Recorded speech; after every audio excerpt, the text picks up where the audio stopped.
நன்றி, நன்றி, நன்றி, நன்றி பிராங்க்லின், நன்றி பிராங்க்லின். நண்பர்கள் அனைவருக்கும் என்னுடைய அன்பான பணிவான வணக்கங்கள். என் பெயர் ஜான். நான் ஒரு குடிநோயாளி. எல்லாமல்ல இறைவனோட அருளாலையும் தோழமையில இணைந்து செயல்படுவதால் நான் பெற்றுக்கொள்ளக்கூடிய அனுபவம் தெரிந்த நம்பிக்கையாலையும் இன்னைக்கு ஒரே ஒரு நாள் நான் குடிக்கல தெளிவாக மனநிறைவாக அமைதியாக வாழ என்னாலான எல்லா முயற்சிகளையும் செய்து கொண்டிருக்கின்றேன். நண்பர் பிராங்க்லின் குறிப்பிட்டது போல இந்த கோயம்புத்தூர் ஒருங்கிணைப்பு குழு நடத்தும் இந்த இரவு நிகழ்நிலை கூட்டத்துல 24 மணித்துளிகள் ஒரு நாள், 24 hours a day அப்படிங்கிற புத்தகத்துல ஒவ்வொரு பக்கமாக எடுத்து வாசிச்சு விளக்கம் பார்த்து கலந்தாய்வு செய்து கூட்டத்தை நடத்திட்டு இருக்கிறோம். அதன் தொடர்ச்சியாக இன்னைக்கு ஜனவரி மாதம் 17ஆம் நாள், ஜனவரி 17 அந்த சிந்தனையை வாசிச்சு விளக்கம் பார்த்து கலந்தாய்வு செய்து கொண்டு கூட்டத்தை நிறைவு செய்வோம். ஸோ பிராங்க்லின், ஜனவரி 17 சிந்தனையை வாசிங்களா please. Okay Franklin, thank you thank you. நண்பர்கள், 24 மணித்துளிகள் ஒரு நாள். இன்றைய பகுதி ஜனவரி 17. தோழமையின் தோழமையின் இன்றைய சிந்தனை. தோழமையின் கூட்டங்களுக்கு அவ்வப்போது வந்து அமர்ந்துவிட்டு தோழமை தெரிந்திருக்கும் 12 படிகள் அடங்கிய மீட்படையும் செயல் திட்டத்தை வாழ்க்கையாக வாழ்வதால் கிடைக்கும் நற்பலன்களை அடைந்து விடலாம் என்று நம்புவது தவறானதொரு நம்பிக்கை.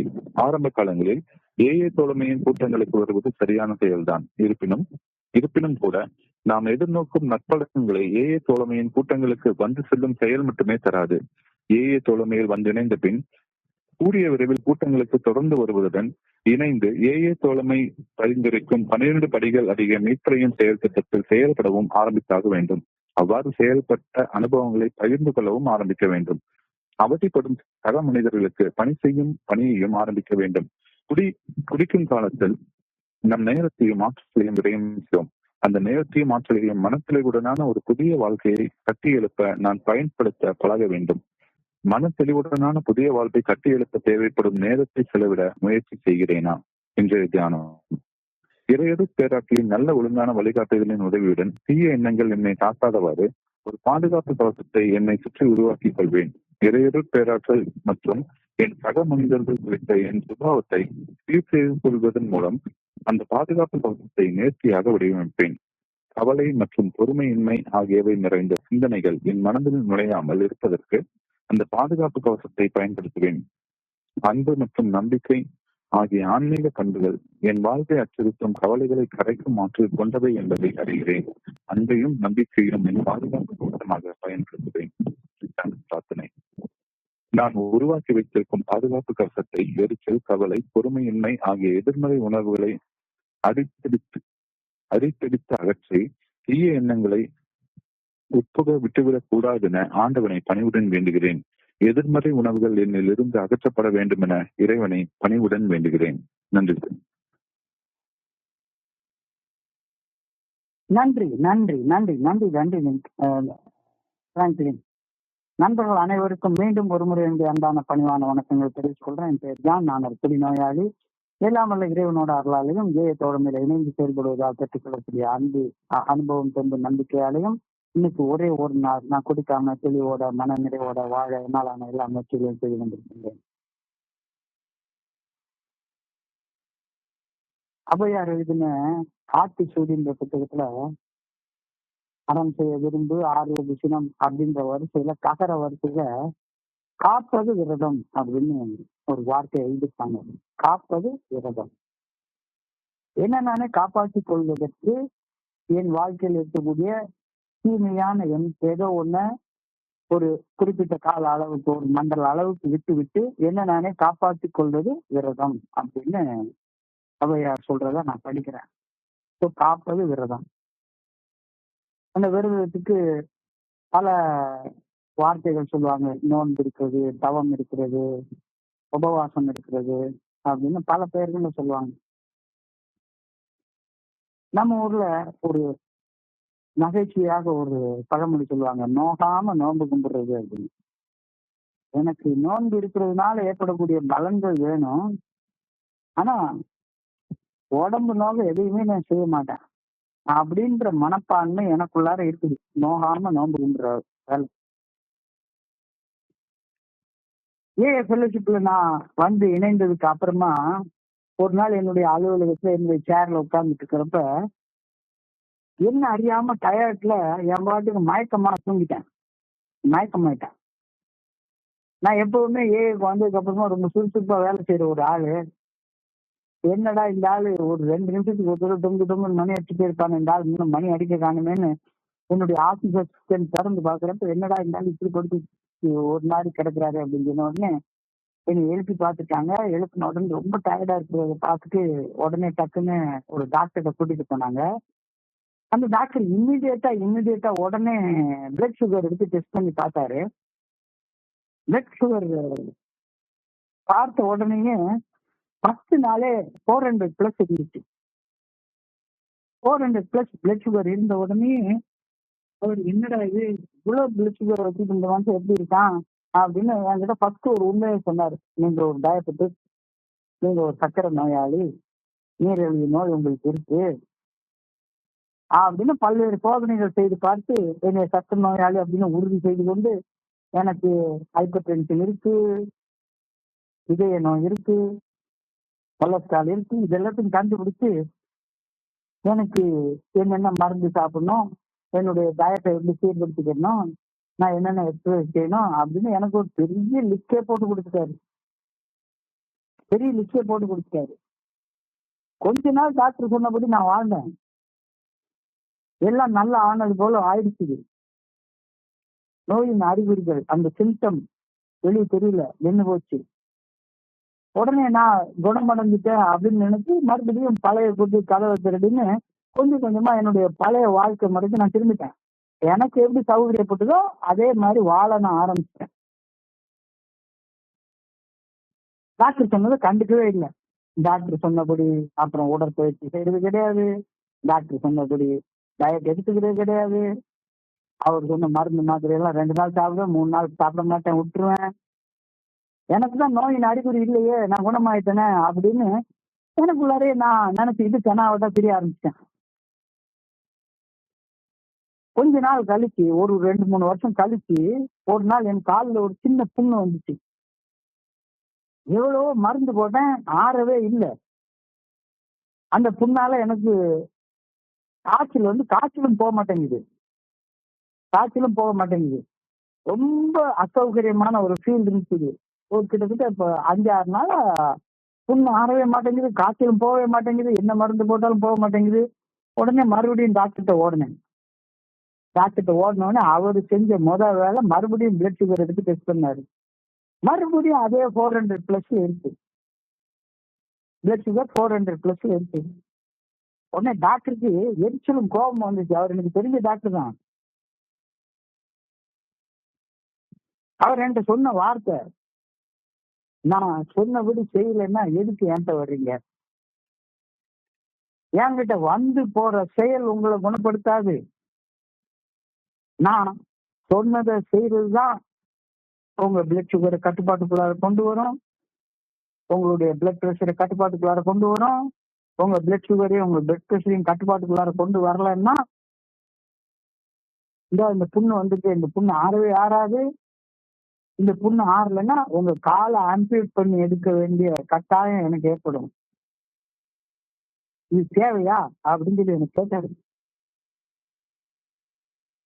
உண்மையிலே கொஞ்ச நேரம் ஆடி போயிட்டேன். அவர் சொன்ன வார்த்தை, நான் சொன்னது போல செய்யலைன்னா எதுக்கு என்கிட்ட நீங்க வர்றீங்க? இந்த கேள்விதான் அவர் முதல் கேள்வி கேட்டார். நான் சொன்னது போல என்னுடைய பிரிஸ்கிரிப்ஷன் படி நீங்க நடந்துக்கலன்னா எதுக்கு என்கிட்ட நீங்க வர்றீங்க? என்கிட்ட வந்து போற செயல் உங்களை குணப்படுத்தாது. நான் சொன்னதை செஞ்சாதான் நீங்க குணமடைய போறீங்க. மிகப்பெரிய பாடம் என்னுடைய லைஃப்ல அந்த பாடம். இல்லைன்னா உங்க காலை வெட்டி எடுக்க வேண்டிய சூழ்நிலைக்கு நானே வந்துடுவேன், வேற வழி கிடையாதுன்னு. டாக்டர்கிட்ட போயிட்டு வர்ற செயல் எந்த நோயாளியையும் குணப்படுத்த போறதே கிடையாது. டாக்டர் சொன்ன பிரிஸ்கிரிப்ஷனை பரிந்துரைய ஃபாலோ பண்றப்பதான் நான் கொஞ்சம் கொஞ்சமா குணமடைய ஆரம்பிப்பேன். இது மட்டும்தான் உண்மை.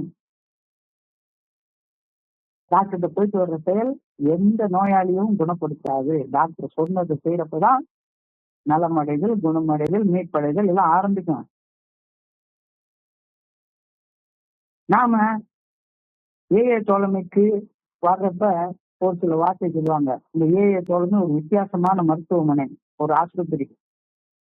இங்க நான் தான் டாக்டர், நான் தான் பேஷண்ட், இங்க நான் தான் மருத்துவர், நான் தான் நோயாளி. எனக்கு குடிநோய் இருக்கா, என்கிட்ட குடிநோயின் அறிகுறிகள் இருக்கா, என்னுடைய குடிநோய் எந்த நிலையில இருக்கு, எனக்கு குடிநோய் வர்றதற்கு என்ன காரணம் அப்படிங்கிற டயக்னோசிஸ் நான் தான் செஞ்சுக்கணும். ஏஏ தோழமையில எனக்கு நான் தான் டாக்டர். யாருமே என்ன பார்த்து குடிநோயாளின்னு சொல்ல மாட்டாங்க. எல்லாருமே அவங்களும் குடிநோயாளி சொல்லிப்பாங்க. அவங்க குடிநோயாளி சொல்லிப்பாங்க ஒழிஞ்சு நீ ஒரு குடிநோயாளின்னு என்னை டயக்னோஸ் பண்ண யாருமே மாட்டாங்க. ஸோ என்ன நானே குடிநோயாளின்னு டயக்னோஸ் பண்ணதுக்கு அப்புறமாக அந்த குடிநோயிலிருந்து குணமடைவதற்கான பிரிஸ்கிரிப்ஷனை நான் தான் தெரிஞ்சுக்கணும். அந்த பிரிஸ்கிரிப்ஷன் வேற எதுவுமே கிடையாது. ஒரே ஒரு பிரிஸ்கிரிப்ஷன் தான், எல்லாருக்கும் ஒரே பிரிஸ்கிரிப்ஷன் தான். 12 ஸ்டெப் ரெக்கவரி ப்ரோக்ராம்.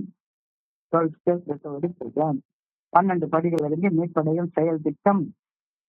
இப்படிங்கிற அந்த உண்மையை நான் தான் தெரிஞ்சுக்கிட்டு அந்த 12 படிகள் அடங்கிய மீட்படையும் செயல் திட்டத்தை வாழ்க்கை முறையாக வாழ்றதுக்கு நான் தான் ஆரம்பிக்கணும். அதான் பிரிஸ்கிரிப்ஷன். இப்பதான் நான் ரொம்ப நாள் குடிக்கவே இல்லையே, குடிநோயின் சிம்டம் என்ற இப்ப தெரியவே இல்லையே, பின்ன எதுக்கு ஏஏ தோல்வி பிரிஸ்கிரைப் பண்ற வாழ்க்கையை நான் வாழணும் அப்படின்னு நான் நினைச்சா மீண்டும் பழைய வாழ்க்கை ரொம்ப ஆரம்பிச்சிடுவேன். மறுபடியும் இந்த டாக்டர் சொன்ன மாதிரி நான் சொன்னதை கேட்கலன்னா எதுக்கு இங்க வர்ற அப்படின்னு சொல்லி என்கிட்ட கேட்டாரு. நான் சொன்னதை கேட்கலன்னா எதுக்கு இங்க வர்ற, நீ வந்துட்டு போற செயல் ஒண்ணுமே பண்ணாது. நான் என்ன பிரிஸ்கிரைப் பண்றேனோ அதை ஃபாலோ பண்ணாதானே நீ குணமடைய ஆரம்பிட்ட. அதே மாதிரி ஏஏக்கு வந்துட்டு போற செயல் உனக்கு ஒண்ணுமே பண்ணாது. ஏஏ என்ன பிரிஸ்கிரைப் பண்ணுதோ அந்த பிரிஸ்கிரிப்ஷனை ஃபாலோ பண்றப்ப மட்டும்தான் நலமடைதல், குணமடைதல், மீட்படைதல் அதெல்லாம் உனக்கு நடக்க ஆரம்பிக்கும். அப்ப இந்த பிரிஸ்கிரிப்ஷன் என்ன? ஒரே பிரிஸ்கிரிப்ஷன் தான். 12 ஸ்டெப் ரெக்கவரி ப்ரோக்ராம், 12 படிகள் அடங்கிய மீட்படையும் செயல் திட்டம். இப்பதான் நான் குணமடைஞ்சுக்கணும், எனக்கு எதுக்கு இந்த பிரிஸ்கிரிப்ஷனு, இதெல்லாம் ஃபாலோ பண்ற எனக்கு தேவையில்லை அப்படின்னு நான் நினைச்சேன்னா பழைய குட்டி கதவை தட்டின்னு பழைய வாழ்க்கைக்கு நான் போயிடுவேன். அதுக்கப்புறமா டயபெட்டிஸ் டாக்டர் சொன்ன மாதிரி ஆம்பியூட் பண்ண வேண்டிய சூழ்நிலையில் என்னைய நானே கொண்டு வந்துடுவேன். இதைத்தான் இன்னைக்கு சிந்தனை எனக்கு ஃபர்ஸ்ட் லைன்ல நினைவூட்டுறாங்க. It does not do much good to come to meetings and sit around hoping to get something out of the program. அதுதான் சாதாரண வார்த்தை, தெளிவா எழுதிட்டாங்க. It does not do much good to come to meetings and sit around hoping to get something out of the program. வெறுமன AA கூட்டங்களுக்கு வந்து போயிட்டு இருக்கிற செயல் ஏஏ தோழமை பரிந்துரைக்கும் 12 படிகள் அடங்கிய மீட்படையும் செயல் திட்டத்தை வாழ்க்கையாக வாழ்றதால நாம் பெற்றுக்கொள்ளக்கூடிய நல்ல விளைவுகளை தரும் அப்படின்னு எதிர்பார்க்கிறது நடக்கவே நடக்காது அப்படின்னு பளிச்சுன்னு நறுக்குன்னு இன்னைக்கு சிந்தனையில சொல்லியிருக்காங்க. நோகாம நோம்பு கும்பிட முடியாதப்பா. வெறுமனா அங்க வந்து போயிட்டு அங்கங்க அனுவர்த்தியை பார்த்துட்டு போயிட்டு வர்ற செயல் ஒன்னைய குணப்படுத்த போறதே கிடையாது. ஏஏ தோழமை பரிந்துரைக்கக்கூடிய அந்த பிரிஸ்கிரிப்ஷன் 12 படிகள் அடங்கிய மீட்படையும் செயல் திட்டத்தை வாழ்க்கையாக வாழ்றதால நான் பெற்றுக்கொள்ளக்கூடிய நல்ல விளைவுகளை வெறுமன மீட்டிங்கு வந்துட்டு போயிடுறதுனால பெற்றுக்கொள்வது சாத்தியமே கிடையாது. It does not do much good to come to meetings and sit around hoping to get something out of the program. டெஃபினட்டா நடக்காது. இப்படி சொல்றதுனால ஏஏ தோழமையின் கூட்டங்களுக்கு வரவே வேண்டாம் அப்படின்னு அர்த்தம் கிடையாது. கண்டிப்பா கிடையாது. நல்ல ஆழமா புரிஞ்சுக்கணும். இப்படி சொல்றதுனால ஏஏ தோழமையின் மீட்டிங்க்கு நீ வரவே வேண்டாம் அப்படின்னு சொல்றாங்க அப்படின்னு அர்த்தம் எடுத்துக்கிட்டா நான் வடிகட்டின மடையை நான் மாறி போயிடுவேன். இல்ல, அப்படி அர்த்தம் கிடையாது. ஏஏ தோழமையின் கூட்டங்களுக்கு வந்தாதான் ஏஏ தோழமை என்ன பிரிஸ்கிரைப் பண்றதுன்றது எனக்கு தெரியும். ஆஸ்பத்திரிக்கு டாக்டர்கிட்ட போகாம எனக்கு டாக்டர்கிட்ட இருந்து பிரிஸ்கிரிப்ஷன் எனக்கு கிடைக்காத. டாக்டர்கிட்ட போற செயல் முக்கியம்தான்.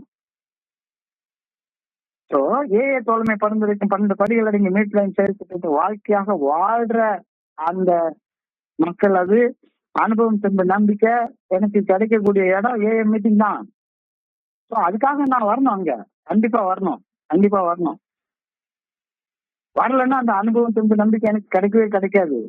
So, வரக்கூடாதுன்னு இல்லை, ஆனா வந்தது மட்டுமே எனக்கு வேலை செய்யாது அப்படின்ற கருத்து தான் இன்னைக்கு இங்க சொல்றாரு. ஆனா ஏஏ தோழமையில் எனக்கு கிடைத்த அனுபவம் என்ற நம்பிக்கைய என்னுடைய வாழ்க்கையில செயல்களாக மாற்றி செயல்படாவிட்டால் ஏஏ தோழமை பரிந்துரைக்கக்கூடிய ஆன்மீக விழிப்புணர்வை நோக்கிய முன்னேற்றம் என்னுடைய வாழ்க்கையில நிகழ்வதற்கு சாத்தியமே கிடையாது அப்படின்ற கருத்து இங்க சொல்றாரு. ஏஏ தோழமையின் கூட்டங்களுக்கு வரணும், ஏஏ தோழமை பரிந்துரைக்கக்கூடிய 12 படிகள் அடங்கி மீட்புடன் செயல்பட்டு வாழ்க்கையாக வாழ்ந்து கொண்டிருக்கக்கூடிய நண்பர்களது அனுபவம் கொண்ட நம்பிக்கையை நான் கேட்கணும். கேட்டதுக்கு அப்புறமா அதை என்னுடைய வாழ்க்கையில செயல்களாக மாற்றணும். அதுக்கப்புறமா நான் இந்த ஏஏ ப்ரோக்ராம்னால பெற்றுக்கொண்ட பலன்களை பகிர்ந்து கொள்வதற்காக மறுபடியும் மீட்புக்கு வரணும். இந்த கருத்து சொல்றாரு. நோகாம நோம்பு முடியாது. காப்பது விரதம் தான், விரதம் இருக்கிறது காத்துக்கிறது தான்.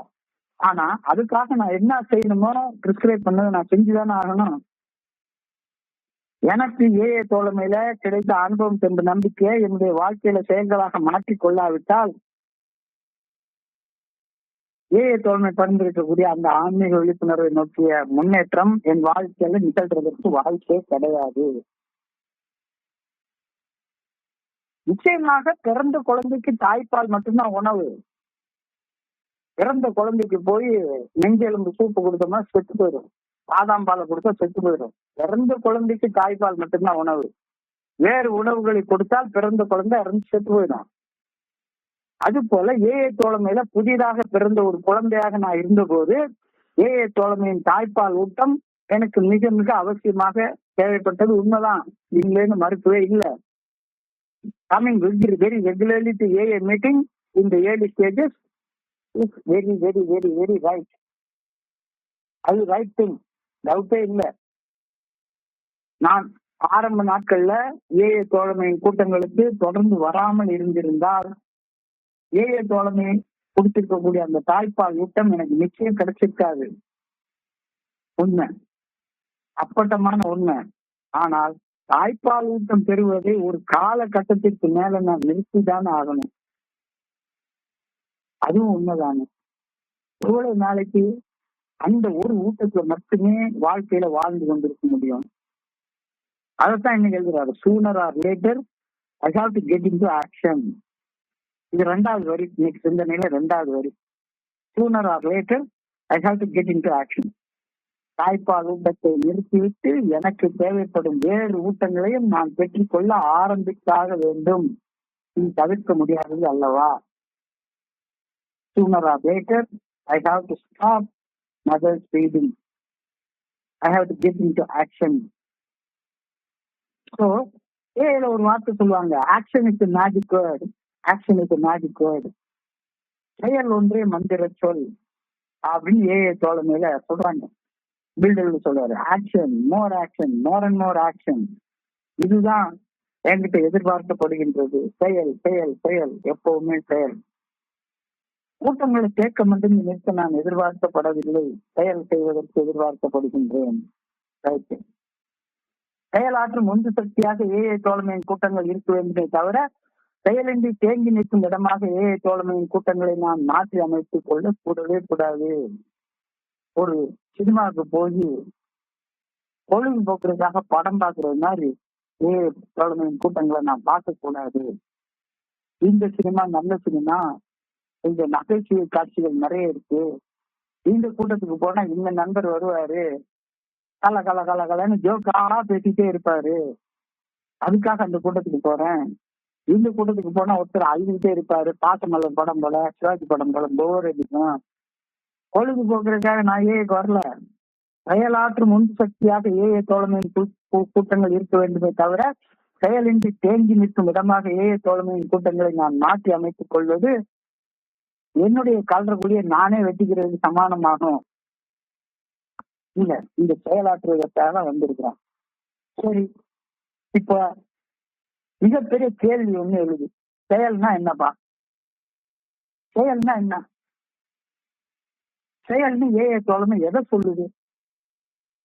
குடிக்கிறது கூட ஒரு செயல் தானே, சாராய கடைக்கு போறது கூட ஒரு செயல் தானே, லஞ்சம் வாங்குறது ஒரு செயல் தானே, திருடுறது ஒரு செயல் தானே, சைட் அடிக்கிறது ஒரு செயல் தானே, பொறாமையில புறம் பேசுறது, சந்தேகத்துல வேவு பார்க்கறது செயல்கள் தானே. இந்த செயலா மந்திர சொல்? எந்த செயல்? செயல்னா என்னத்த சொல்றாங்க? ஆக்ஷன் இஸ் மேஜிக் வேர்ட் அப்படின்னு சொல்றாங்களா? அப்போ எந்த செயல் மந்திரத்தை உருவாக்கும்? தீய செயல்கள் தீய விளைவுகளை மட்டும்தான் உருவாக்கும், நல்ல செயல்கள் நல்ல விளைவுகளை மட்டும்தான் உருவாக்கும். நல்லது செஞ்சா நல்லது மட்டும்தான் நடக்கும், தீமை செஞ்சா தீமை மட்டும்தான் நடக்கும். நல்லது செஞ்சுட்டு தீமை நடக்காது, தீமை செய்துட்டு நல்லது நடக்காது. இது இறைவன் வகுத்த விதி, இது இறைவன் நியமித்த நியமம். இப்போ செயல் அப்படின்னு சொல்லும் போது ஏஏ தோழமை பரிந்துரைக்கக்கூடிய 12 படிகள் அடங்கிய மீட்படையும் செயல் திட்டத்துக்கு உட்பட்ட செயல்களைத்தான் செயல்கள்னே சொல்றாங்க. எல்லா செயல்களும் செயல்கள் இல்லை. கூட்டத்துக்கு வந்துட்டு போறது, கோழிக்கறி சாப்பிடுறது, இதையெல்லாம் செயல்களாக நான் கருதி இந்த செயல்கள் நோகாம நோன்பு கும்பிடுறதுக்கு என்னை கொண்டு போகாது.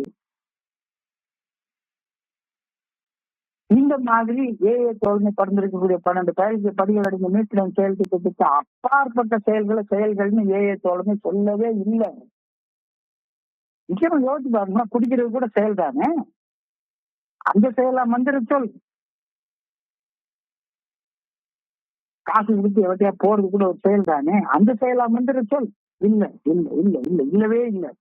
ஸோ ஏஏ தோழமையின் கூட்டங்களுக்கு வர வேண்டும். ஏஏ தோழர்கள் ஏஏ தோழமை பரிந்துரைக்கும் 12 படிகள் அடங்கிய மீட்படையும் செயல் திட்டத்தை வாழ்க்கையாக வாழ்ந்த அனுபவங்களை கேட்க வேண்டும். அவற்றை செய்ததால அவங்க எப்படி தெம்போட நம்பிக்கையோட வாழ்ந்தார்கள் அப்படின்றத நேர்ல பார்க்கணும்.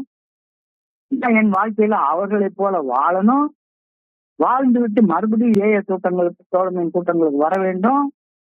வந்து நான் பெற்றுக்கொண்ட அனுபவம் என்ற நம்பிக்கைய என்ன போல கஷ்டப்பட்டுக்கிட்டு இருக்கிற மனிதர்களுக்கு உதவியாக அமையும் வண்ணம் பகிர்ந்து கொண்டு பணி செய்ய வேண்டும். இதுதானே இன்னைக்கு உள்ள சிந்தனை தெளிவாக சொல்லுது. செயல்னு எதைத்தானே சொல்றாங்க. அப்போ ஆரம்பத்துல நான் ஏஏ தோழமையின் கூட்டங்களுக்கு வர்றப்ப எனக்கு மூத்த நண்பர்களுடைய அனுபவம் என்ற நம்பிக்கை நிறைந்த பகிர்வுகள் கிடைக்குது. அனுபவம் என்பது மூத்த நண்பர்கள் தங்களுடைய அசிங்க அவமானத்தை இறையர் பேராற்றின் உதவியால எப்படி ஆன்மீக முன்னேற்றமாக மாற்றிக்கொண்டாங்க, எப்படி தெம்போட நம்பிக்கையோட வாழ்றாங்க அப்படின்றது நேர்ல பார்த்தேன்.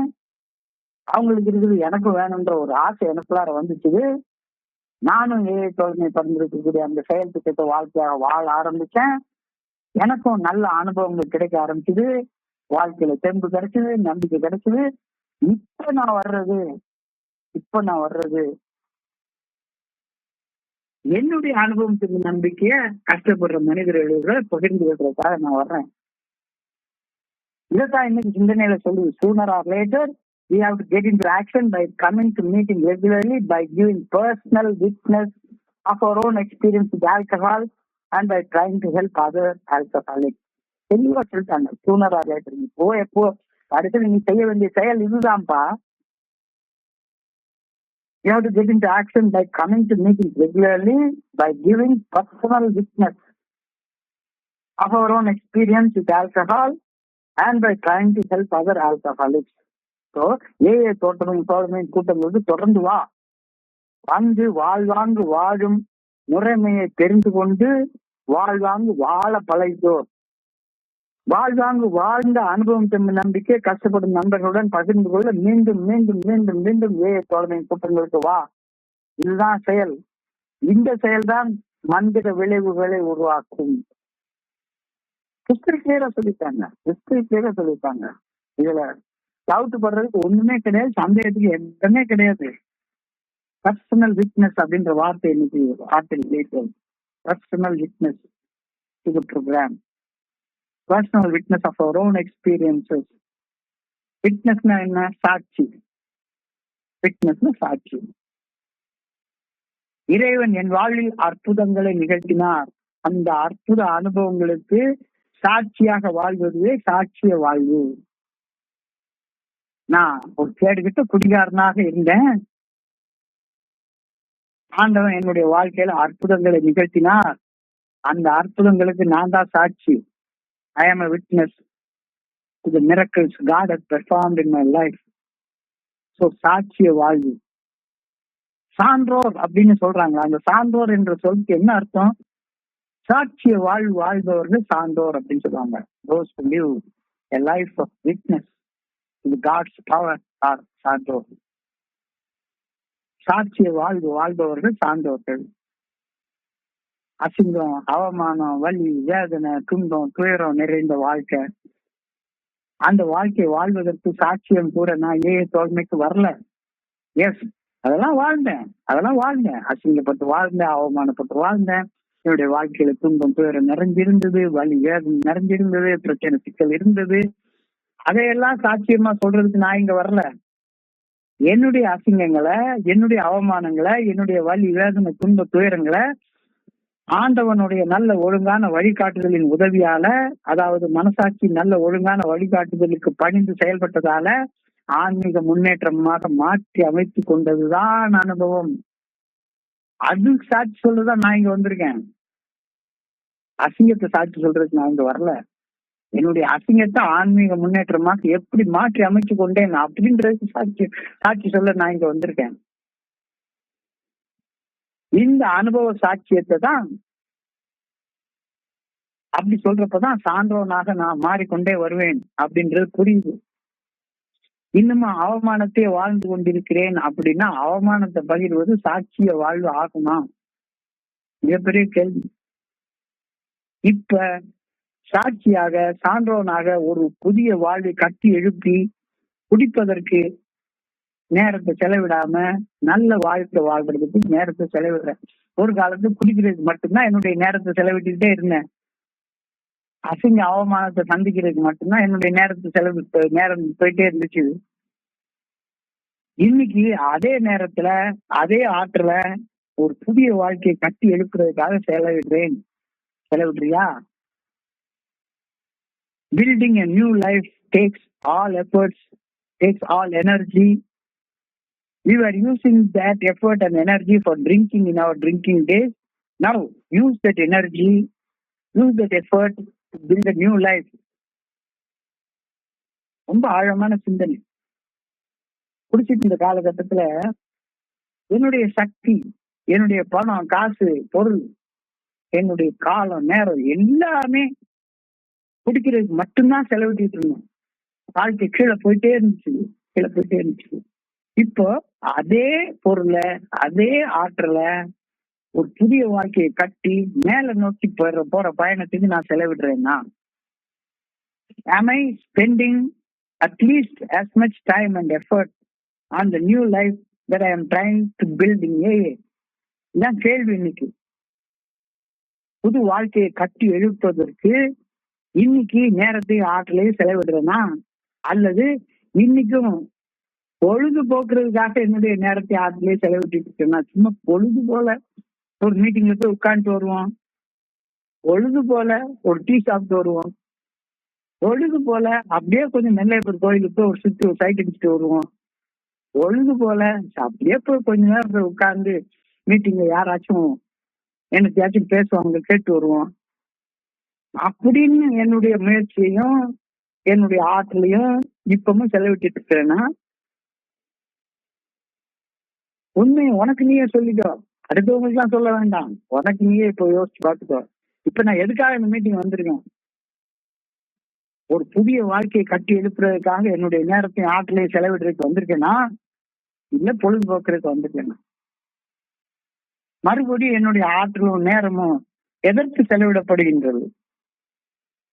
சத்தியமா சொல்றேன், ஒரு காலத்துல எனக்கு பொழுது போலன்னா உடனே ஒரு சினிமா போலாம் அப்படின்னு புறப்படுவோம். பொழுது போலன்னா போய் சும்மா ஒரு லாங் டிரைவ் போயிட்டு வரலாம். எந்த வேலையும் இருக்காது, சும்மா ஒரு லாங் டிரைவ் போயிட்டு வரலாம் அப்படின்னு நினைப்பேன். பொழுது போலையா சும்மா போய் அப்படியே போய் கபாலீஸ்வரர் கோயில சுத்திட்டு போனா மயிலாப்பூர் நாமிகளை பார்த்து வரலாம் அப்படின்னு நினைச்சிட்டு வருவேன். இன்னைக்கு அதே மாதிரிதான் செயல்பட்டு இருக்கேன்னா, பொழுது போறதுக்காக வாழ்க்கை வாழ்ந்துட்டு இருக்கேன்னா, அல்லது ஒரு புதிய வாழ்க்கையை கட்டி எழுப்புறதுக்காக என்னுடைய நேரத்தை ஆற்றலை செலவிட்டு இருக்கேன்னா? சத்தியமா இன்னைக்கு இந்த சிந்தனையை படிக்கிறது, இன்னொரு புத்தகத்தை தமிழாக்கம் பண்ற இன்னைக்கு நாள் முழுக்க என்னுடைய நேரமும் ஆற்றலும் ஒரு நல்ல விஷயத்துக்காக செலவிடப்படுறதை என்னால உறுதியாக சத்தியம் பண்ணி சொல்ல முடியும், சாட்சியமாக சொல்ல முடியும்.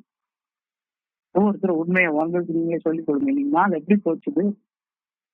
ஒரு புதிய வாழ்க்கையை கட்டி எழுப்புறதற்கு என்னுடைய நேரத்தையும் காலத்தையும் ஆற்றலையும் பொருளையும் செலவிட்டேனா, இல்ல சும்மா பொழுது போக்குறதுக்கு நேரமே போக மாட்டேங்குதுயா, நேரமே போக மாட்டேங்குது அப்படின்றதுக்காக வாழ்ந்துட்டு இருக்கேன். இல்ல ராத்திரி 9 to 10 மணிக்கு இந்த நேரம் போறதுக்காக நம்ம கூட்டிட்டு உட்கார்ந்துட்டு இருக்கோம். எல்லாருக்கும் அதே 24 மணி நேரம் தானே. பூமியை நான் ஒண்ணு சுத்தலையே, கடவுள்ல சுத்துறாரு. கரெக்டா பெர்ஃபெக்டா ஒரு செகண்ட் கூட மாறாம 24 மணி நேரத்துக்கு ஒரு தடவை பூமி அவர் அழகா சுத்திட்டே இருக்கிறாரு. ஒரு மாசத்துக்கு ஒரு தடவை சந்திரன் பூமியை சுத்தி வந்துட்டே இருக்குது. சந்திரன் பூமியும் சேர்ந்து ஒரு வருஷத்துக்கு ஒரு தடவை சூரியனை சுத்தி வந்துட்டே இருக்குது. ட்ரெமெண்டஸ் ஸ்பீட்ல சுத்தி வந்துட்டு இருக்குது. ட்ரெமெண்டஸ் ஸ்பீட்ல எல்லாமே பர்ஃபெக்டா இருந்துட்டு இருக்குது. ஆனா நான் பொழுது போல அப்படின்னு என்னுடைய நேரத்தையும் என்னுடைய பொருளையும் ஆற்றலையும் ஏதாச்சும் ஒரு தேவையில்லாத செயல் அடிக்டிவ் பிஹேவியருக்காக செலவு பண்ணிட்டே இருக்கும். இன்னைக்கு அதை கேட்கிறாரு, am I spending at least as much time and effort on the new life I am trying to build? புதுசா கட்டி எடுத்த வாழ்க்கையில செலவழிக்கா அல்ல சும்மா நோகாம நோம்பு கும்பிட்டு வந்துட்டு போறேன். மீட்டிங்ல உட்காந்து சும்மா உட்காந்து போறதுனால ஒன்றும் நடக்காது. என்னுடைய டாக்டர் சொன்ன அந்த வார்த்தை ஞாபகத்துக்கு வருது. எதுக்காக ஆண்டனி வந்துட்டு போற? குணமடைறதுக்கு வந்துட்டு போறியா அல்ல சும்மா நேரத்தை போக்குறதுக்கு டாக்டர்கிட்ட சும்மா கதை கேட்டு போறதுக்கு வந்துட்டு இருக்கியா? நான் சொன்னதை கேட்டா தானே வாழ்க்கையில மாற்றங்கள் நடக்கும். நான் சொன்னதை கேட்காம சும்மா வந்துட்டு போற செயல் மட்டும் எப்படி உன்னைய மாற்றும்? ரொம்ப அழகான சிந்தனை. இதை தொடர்ந்து இன்னைக்கு ஒரு தியானம் கொடுத்திருக்கிறாங்க. இன்னமும் அற்புதமான தியானம். ஒரு பாதுகாப்பு கவசத்தை நீ உருவாக்கிக்கொள். இந்த பாதுகாப்பு கவசம் இல்லாததுனாலதான் நான் திசை மாதிரி போயிடுறேன். நேரம் போக மாட்டேங்குது அப்படின்னு. ஏன்னா ஒரு பாதுகாப்பு கவசத்துக்கு வெளியவே வாழ்ந்து கொண்டிருக்கிறேன். சின்ன சின்ன சிந்தனைகள் என்னைய, அதாவது கிரிக்கெட்ல சொல்லுவாங்க யாருக்கிற மாதிரி கிளீன் போல்ட் ஆக்கிட்டே போயிடுது. ஒரு பாதுகாப்பு ஒரு டிஃபென்ஸே இல்லை என்கிட்ட. என்னுடைய காலத்துல என்னுடைய குருஜி சொல்லுவாரு, நீ இந்த சினிமா படங்கள்லாம் பார்த்தோம்னா அந்த பேய் படங்கள்லாம் காட்டுவாங்க. பேய் ஒரு மனுஷனை குடுன்னு விரட்டிக்கிட்டே வரும். உடனே அவன் ஓடி ஒரு கோயிலுக்குள்ளார நுழைஞ்சிருவான். அந்த கோயிலை சுத்தி ஒரு தீ வளையம் இருக்கும். கோயிலுக்குள்ளார பேய் வராது. அந்த தீ வளையத்துக்கு பின்னாலே இருந்துட்டு இருக்கும். அப்போ அந்த பாதுகாப்பு கவசத்துக்கு உள்ளார இருக்கிற வரைக்கும் பேய் அவனை அடிக்காது. இது எல்லா பிசாசு படங்களையும் காட்டக்கூடிய ஒரு காட்சி. ஒரு பாதுகாப்பு வளையத்துக்குள்ளார அவன் போயிடுவான் கோயிலுக்குள்ளார. அப்ப அந்த பேய் சொல்லணும், எப்படி வெளியே வரத்தானடா செய்வ, வா வந்த அன்னைக்கு பார்த்துக்கொள்வோம் அப்படின்னு என்னுடைய குருஜி சொல்லுவாரு. இந்த பாதுகாப்பு வளையம் நிலையான ஒன்று அல்ல. நீ போற இடத்துக்கெல்லாம் அந்த பாதுகாப்பு வளையத்தை தூக்கிட்டு போயிட்டே இருக்கலாம். பேய் அந்த பாதுகாப்பு வளையத்துக்குள்ளார வராது. எண்ணங்கள் சோதனைகள் அந்த பாதுகாப்பு வளையத்துக்குள்ளார வராது. அப்படி ஒரு பாதுகாப்பு வளையத்தை ஒண்ணு சுத்தி நீ உருவாக்கிக்கொள். பாதுகாப்பு வளையம் ஒன்றை உருவாக்கிக்கொள். Build a protective screen around yourself which will keep you from evil thoughts. தீய சிந்தனைகள் வராதவாறு ஒன்றை சுத்தி ஒரு பாதுகாப்பு வளையத்தை உருவாக்கி கொள்ளு. செய்யறதுக்கு நல்ல வேலை இருந்தா ஏன் தீய சிந்தனை வரப்போகுது? எனக்கெல்லாம் இன்னைக்கு காலையில இருந்து சாயங்காலம் வரைக்கும் இதே சிந்தனை. இன்னைக்கு சாயங்காலம் இந்த மீட்டிங் இருக்கும், 5:30 மணிக்கு அந்த மீட்டிங் இருக்கும் அப்படின்ற சிந்தனை இருக்கிறப்ப தீய சிந்தனை சிந்திக்கிறதுக்கு ஏது நேரம்? செல்போனை முழுக்க இந்த நல்ல விஷயத்துக்காக உபயோகப்படுத்துற நேரத்துல இந்த செல்போனுக்குள்ளார இன்னமும் இருக்கத்தான் செய்யுது. ஏகப்பட்ட விஷயங்கள் இருக்குது. எனக்கும் மூளை இருக்குது. எங்க என்னென்ன விஷயம் இருக்குன்றது நல்லா தெரியத்தான் செய்யும்.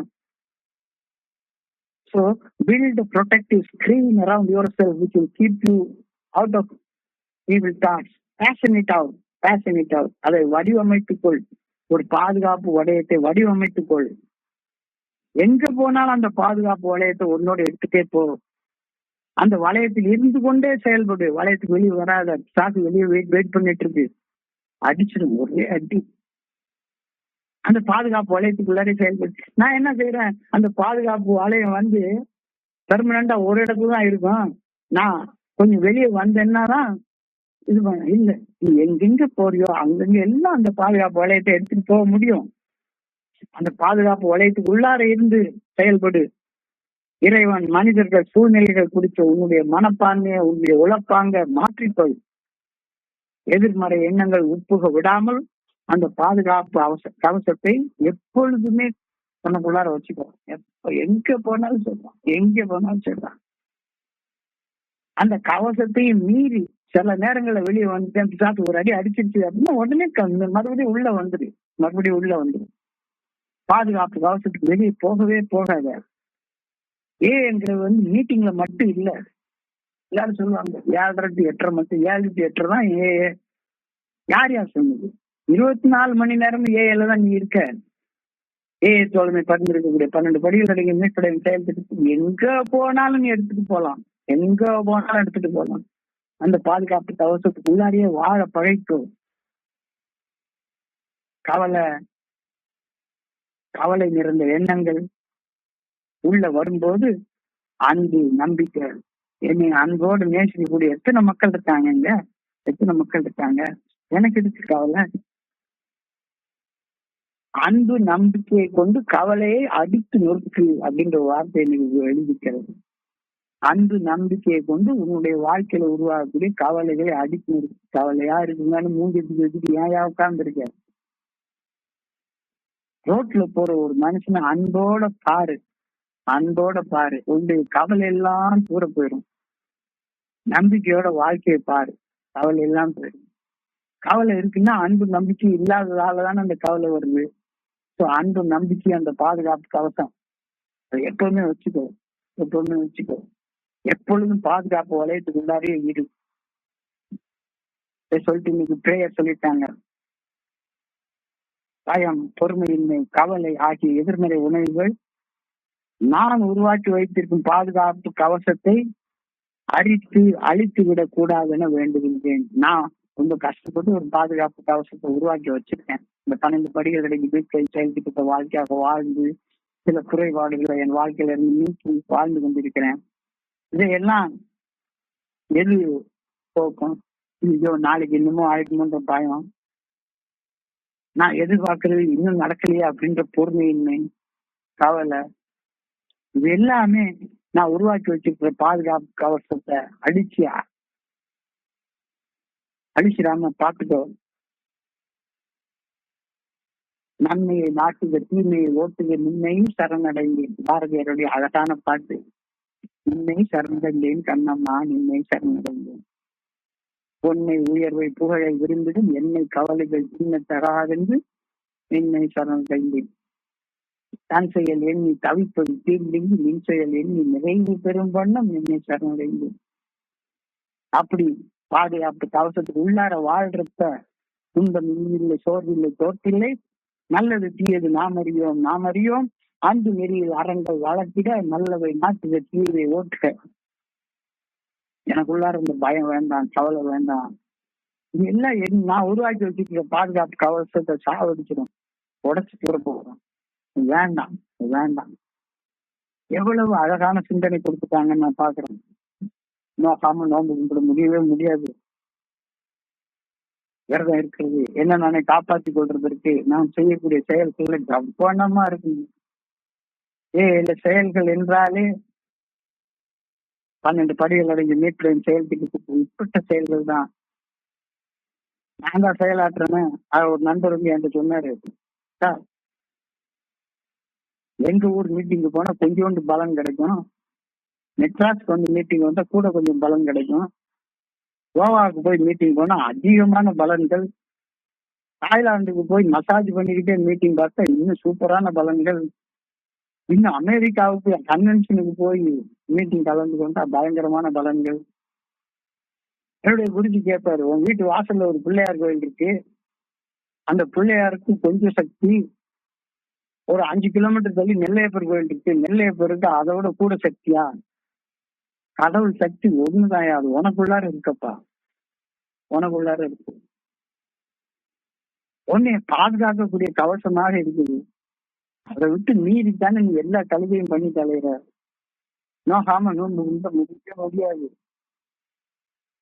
நோன்பு இருக்கணும், உபவாசம் இருக்கணும், தீமையை விளக்கணும், நல்லவை நாட்டுக்கு தீமையை ஓட்டுக அப்படின்னா தீமையில இருந்து நீ விலகி இருக்கணும்னா நல்ல செயல்கள் செய்யறத கொஞ்சம் கருத்தோட கவனத்தோட நீ செய்துதான் ஆகணும். தொடர்ச்சியாக செய்யணும், தொடர்ச்சியாக செய்யணும். நம்ம 365 நாள் இந்த செயலை செய்ய போறோம். அப்போ நமக்கு ஒரு பாதுகாப்பு வளையத்தை நாம தானே உருவாக்கி கொள்றோம். இந்த பாதுகாப்பு வளையத்துக்கு உள்ளார இருக்கிற நேரத்துல நல்லது நடக்குமா கெட்டது நடக்குமா? கெட்டதை யார் நடத்துறா? நான் தான் உருவாக்கி கொள்றேன். யாருமே உருவாக்குறதே கிடையாது. எனக்கு அவன் கெட்டது செஞ்சுட்டான், இவன் கெட்டது செஞ்சுட்டான், இப்படி நடந்துருச்சுது அப்படி நடந்துச்சு. பாதுகாப்பு வளையத்தை வந்து வெளியே போறப்ப எனக்கு கெட்டது மட்டும்தான் நடக்கும். பாதுகாப்பு வளையத்துக்கு உள்ளார இருந்து செயல்படுறப்ப என்னுடைய குருஜி சொல்றது இன்னமும் ஞாபகம் இருக்கு. அந்த சினிமாவை காட்டி சொல்லுவாரு, பேய் துரத்துது, ஓடுறேன், கோயிலுக்கு உள்ளார வந்துக்கிறேன், பேய் உள்ள வர மாட்டேங்குது. இப்ப கோயிலுக்கு உள்ளார இருக்கிற வரைக்கும் நான் ஒரு பாதுகாப்பு வளையத்துக்கு உள்ளார இருக்கிறேன், சேஃப். ஆனா என்ன நினைக்கிறேன், கோயிலை விட்டு வெளியே வரணுமே, கோயிலுக்குள்ளார இருந்தா போர் அடிச்சிருமே அப்படின்னு. இல்ல, கோயிலுடைய பாதுகாப்பு வளையத்தை நீங்க எங்க போறியோ 24 மணி நேரம் எடுத்துட்டு போக முடியும். அந்த பாதுகாப்பு வளையத்துக்குள்ளாரே வாழ முடியும். இந்த வாழ்க்கை நெறிய, வாழ்க்கை முறைய நீ புரிஞ்சுட்டோ, புரிஞ்சுட்டா உனக்கு பிரச்சனையே கிடையாது. இது எனக்கு புரியவே இல்லை. நான் பாதுகாப்பு வளையத்துக்குள்ளார வாழாம பாதுகாப்பு வளையத்துக்கு வெளியே வாழ்ற நேரத்துல வெறுமன கூட்டத்துக்கு வந்து போயிட்டு இருந்தா பத்தாது. தெளிவா சொல்லிட்டாங்க. It does not do much good to come to meetings and sit around hoping to get something out of the program. வெறுமன கூட்டத்துக்கு வந்து போயிட்டு இருந்து ஏஏ தோழமை செயல்திட்டம் பரிந்துரைக்கக்கூடிய அந்த 12 படிகள் வாழ்க்கையாக வாழ்றதால கிடைக்கக்கூடிய நன்மைகள் வெறுமன கூட்டத்துக்கு வந்து போறதுனால உனக்கு கிடைக்கவே கிடைக்காது. You have to put some effort. You have to spend some time. You have to spend your energy. அதை போடணும். இன்னைக்கு கேள்வியே அதான்.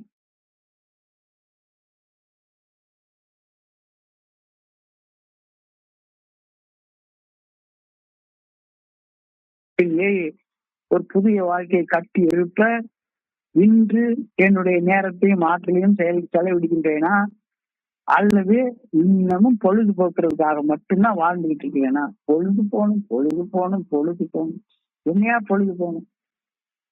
எனக்கு ஒரு காலத்துல அப்படிதான் இருக்கு. பொழுது போகணும்னா ஒரு பாட்டில் அடிச்சா பொழுது போயிடும். போர் அடிக்குது, ஒரு பாட்டில் அடிச்சுட்டு வருவோம், பொழுது போயிடும். எப்படி போகும்? அப்போ இன்னமும் எனக்கு இறைவன் கொடையாக கொடுத்திருக்கிற அந்த அதனாலதான் நிகழ்காலத்தை பிரசன்ட்னு சொல்றாங்க. பிரசன்ட், கொடை, பரிசு. இறைவன் எனக்கு அற்புதமான கொடையாக கொடுத்திருக்கிற இந்த நிகழ்காலத்தை, இந்த பரிசை நான் எப்படி பயன்படுத்துறேன்? இன்னமும் பொழுது போக மாட்டேங்குதே அப்படின்னு புலம்பிக்கிட்டே பயன்படுத்துறேன்னா உண்மையிலே பொழுது பத்தல. சத்தியமா எனக்குலாம் பத்தல. இப்ப இந்த மீட்டிங் முடிஞ்சதுக்கு அப்புறமா கொஞ்சம் ஒரு 1 hour உட்கார்ந்து ஒர்க் பண்ணாதான் நாளைக்கு நான் செய்ய முடியும். இந்த ஒர்க் பண்றது தேவையா அப்படின்னு சொல்லி கேட்டேன்னா, நான் பாதுகாப்பு கவசத்துக்குள்ளார இந்த செயல் என்ன வச்சிருக்கு, வாழ்க்கையை நல்ல அற்புதமாக உணர வச்சது. அதுக்காக செய்யறேன். நண்பர்களோட பகிர்ந்து கொள்றேன். எல்லாருடைய வாழ்க்கையும் முக்கியமானது. இந்த எல்லாருமே அந்த பாதுகாப்பு கவசத்துக்குள்ளார வாங்க. பொழுது போக்குறதுக்காக வேண்டவே வேண்டாம். பொழுது யாரு போக்குறது? நானா பூமியை உட்காந்து சுத்திட்டு உட்காந்துருக்கேன்? அது தானா சுத்துது. இறைவனுடைய ஆற்றலால சுத்துது. நான் ஒண்ணும் சுத்தல. எல்லாருக்கும் அதே 24 மணி நேரம் தான். அப்ப இறைவன் கொடுத்த அந்த பரிசாக்கி இந்த நிகழ்காலத்தை நான் எப்படி பயன்படுத்துறேன் அப்படின்றது மிகப்பெரிய கேள்வி. பில்ட் ப்ரொடெக்ஷன் ஸ்கிரீன் அதை வடிவமைச்சு அதுக்குள்ளார வாழ கத்துக்கோ. துன்பத்தோட வாழாத, தோல்வியான வாழ்க்கையை வாழாத, இறைவன் கொடுத்த வாழ்க்கை வெற்றிகரமாக வாழ்றது. ரொம்ப அழகான சிந்தனை, ஆழமான சிந்தனை. இன்றைய சிந்தனையை படிக்கிறப்ப என் மனதை கடந்த சிந்தனைகளை உங்க கூட பகிர்ந்து கொள்ள நல்ல வாய்ப்பு உருவாக்கி கொடுத்த இந்த குழுவிற்கு என்னுடைய மிக மிக பணிவான நன்றிகளை தெரிவிச்சுக்கிறோம். பொறுமையாக கேட்ட ஒவ்வொரு நண்பருக்கும் என் தலை மேல கரம் தூக்கி உண்மையிலே நீங்க மேக் மை டே.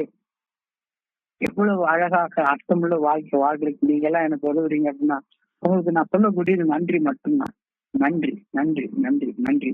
இந்த இரவு நண்பர்களுக்கு இனிமையான இரவாக அமைய இறைவனை நான் பணியோட வேண்டிக் கொள்றேன். நன்றி நன்றி நன்றி நன்றி. வாழ்க வையகம், வாழ்க வளமுடன். Thank you very much, thank you very much. Over to you, Franklin. Thank you very much.